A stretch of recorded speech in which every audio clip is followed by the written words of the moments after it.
1962, you start going between like California and Hawaii.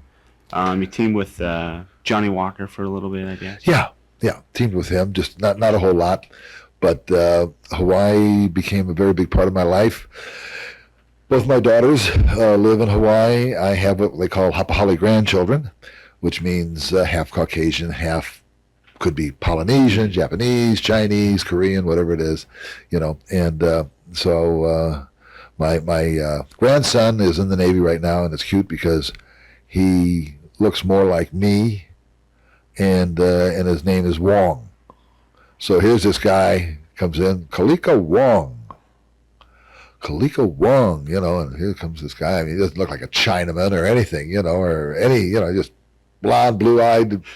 I said to my son-in-law, I says, my granddaughter now, of course, she's one of those very exotic-looking, multi-mixed cultural things with the Polynesian look, and the long hair. In fact, she does hula dancing at one of the big clubs there, and professional, and so where the hell was I going with this? My grandson, if you see him, he looks like he's mine. And I said to my son-in-law, I said, did you stir very hard the night you made that mixture? I says, you did with my granddaughter, but I'm not so sure. I know, we know the oven he came out of, but I mean, he said, I don't know. He says, maybe, maybe I was not in a real energetic mood or whatever. Also, you start teaming with Wilbur Snyder. Wilbur Snyder, I teamed with around Chicago and a little bit around Los Angeles, but not overly, not too much,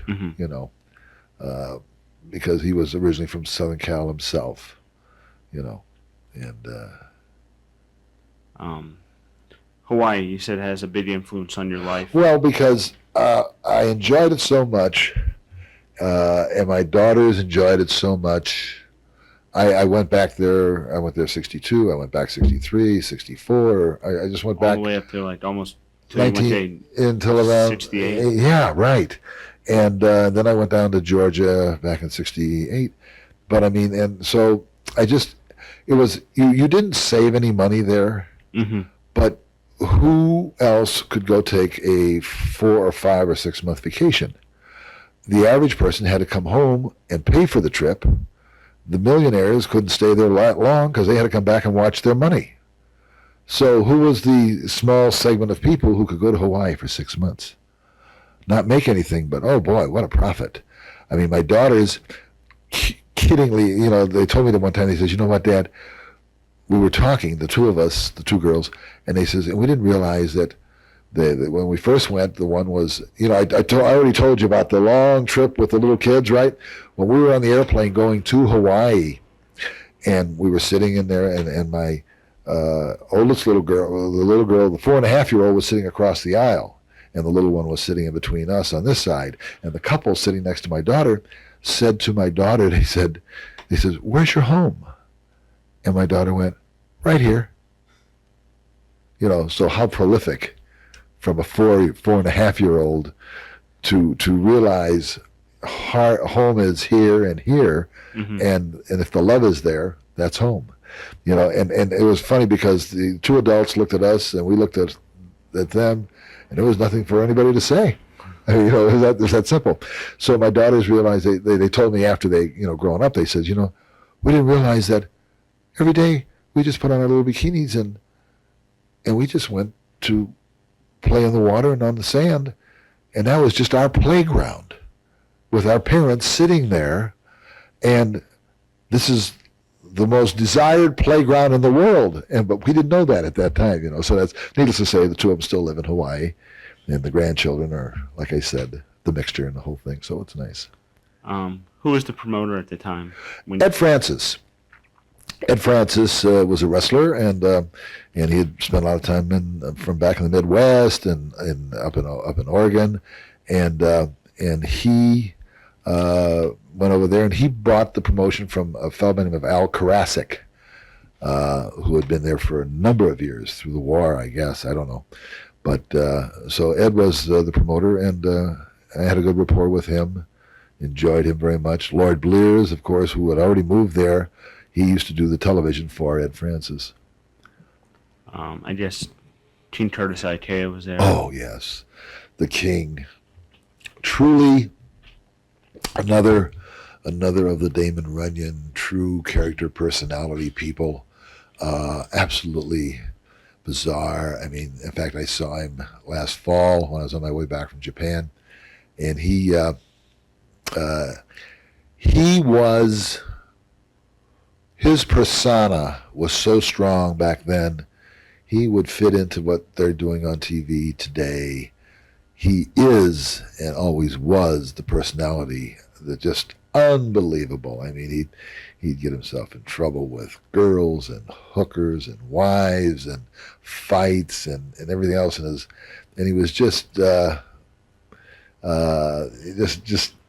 loved living the life. And he was in the first Grass Air, and he knew all about that, and he just and a tremendous talented athlete. And, you know, the guy was like he's 6'6", and he was partially a captain of the football team up in California when he was there with I forget who the quarterback was. That was a pro football quarterback, but yeah, he was truly a natural personality and star. And then being, of course, this Hawaiian cultural thing, you know. Just somebody that would have been a very interesting read, and there wasn't much that he hasn't done. And like he always used to say, if the sins of man have been committed, I have committed them again. What was like the territory there, Hawaii? Hawaii, what was so great about it was you worked every Saturday afternoon TV, and then occasionally you'd on Sunday nights, about once every 3 weeks, you worked out at Schofield Barracks. You wrestled every Wednesday night in Honolulu, and then you'd go to Kauai, and you'd go to Maui, and you go to the Big Island once a month.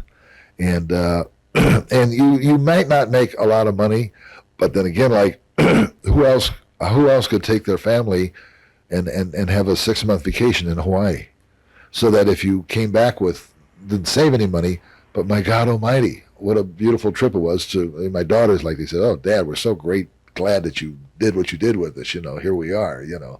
So it was great, and so because you just didn't have the population base, you know, but you made more than enough to pay everything and, you know, enjoy life. Like I say, the wealthy people who came to Hawaii, they had to get back to watch their money. Poor people who came to Hawaii, they had to get back and pay for the trip. 63 and 64, you go to Pacific Northwest to work for Don Owen. Yeah. What was that like? Nice. It was a good 8 months type thing. Don was energetic individual, a little guy, like a little Benny Rooster, and he loved everybody to work really snug and close, and he'd grab you, and he tried to manhandle you, and it was so funny because he was not that big, you know, and he would take ideas. Dick Byers was the destroyer at that time up there, and between the two of us, we were able to give a lot of input to Don, and Don would do that. He would take, and if he had a couple of guys that he liked or he thought that had some good ideas, he would definitely incorporate them and kind of give you a little free hand to run things to a certain extent and oversee it, you know. But a very pleasant man, lovely family man, and a very nice guy. It was a very pleasant experience to have wrestled for him. One of his mainstays there for quite some time, Tony Bourne. Oh yeah, God, you know. And Tony used to love that if you were coming through a door or something, he'd hit you with a cupped hand right in the gut. Oh shit! It would sting and hurt and scare you to death. Yeah, but then of course everybody got to where he did it, and so next thing you know, he didn't live too peaceful a life because everybody was waiting for Tony to come through the door, whop, you know, to give it back to him, you know. But good man. Maurice Vachon. The dog. Oh, God, the dog. When I got voted into the Hall of Fame this past April, he was the presenter who came up to bring me up on stage. And he does all my accolades, and then he gets down to it. He says, and before I bring this man up onto the stage, I want you to know one last thing. I hated his guts all the time. And the whole room, 350 people, are all just hysterical, right? And he says, and you know why I hated him so much? He had so much hair. And this is one man that, even though he has lost a leg, his spirit is undaunted. I enjoy anytime I see him. He's kind of like the Rottweiler that is now gotten a lot older, so you don't worry about his bite, but you still respect him and you just love to cuddle him and hug him. I mean, he's just, and he was one of the most rugged. I mean, he went to the Olympics for the Canadian team in '48. And so he's a man that knows the profession. He knows wrestling extremely well. And plus he is one, of all the people in the world, you wouldn't want to with him. Yeah. Yeah, it would be the thing to do. But he, and a tremendous athlete. I remember one time we were having a match, I think, someplace up in Oregon. And we wanted to see how many high spots we could do in a row. And we had laid out something like 30. Backdrop, drop kick, hip block, flying mare, you name it, arm drag. And I remember, to the point that the whole dressing room got into it, wanting to see, could we pull it off? It was kind of a self-challenge type thing. And I remember, and I was in great shape. He's older than I am, and he doesn't look like he's in all that great a shape, but he always did road work, no matter where he was. When he got his leg bopped by a car and lost his leg, it's because he was doing road work at 5 o'clock in the morning in the dark. And we started going through these 30 moves, and we got to about 15, and I got up, and I'm like, and he's over there running in place. Come on! Like, what are you waiting for? They got into it again, The Destroyer. Dick, I've known Dick for so many years, and always got along with him just great. We're great friends, and he was up there at that time also. Yeah,